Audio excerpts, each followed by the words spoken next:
এই তিন লোকের কল্যাণ হয় এই হরি নামে। স্বর্গ মর্ত্য পাতাল তিন লোক হইল না, এই তিন লোকের কল্যাণ হয়ে যায় এই হরি নামের ধ্বনি। মোবাইলের মতো, মোবাইল দেখে বেশি, মোবাইল তো অত দূর যাবে, হরি নামের ধ্বনি আরো বেশি স্বর্গ মর্ত্য পাতাল পর্যন্ত যাবে এই হরি নাম। সকলের কল্যাণ হবে, কি রকম যে কল্যাণ হবে বোঝা যাবে না, বুঝছো নি?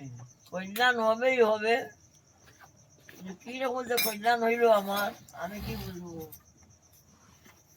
আমি বুঝতে পারবো না। আমি তো মনে করি আমার এইরকমই প্রাপ্য, এইরকমই সুখ, এইরকমই। না না, তোমার মহা বিপদ ছিল, মরণের চিহ্ন ছিল, কিন্তু বাঁচি গেলে হরি নামের দ্বারা, কিন্তু বুঝতে পারলে না। হরি নামের দ্বারা তোমার যে কল্যাণ হইয়া গেল, তোমাকে বুঝতে দিল না, কিন্তু কল্যাণ হবেই হবে, হরি নামে কল্যাণ হবে, হবে হবে হবে।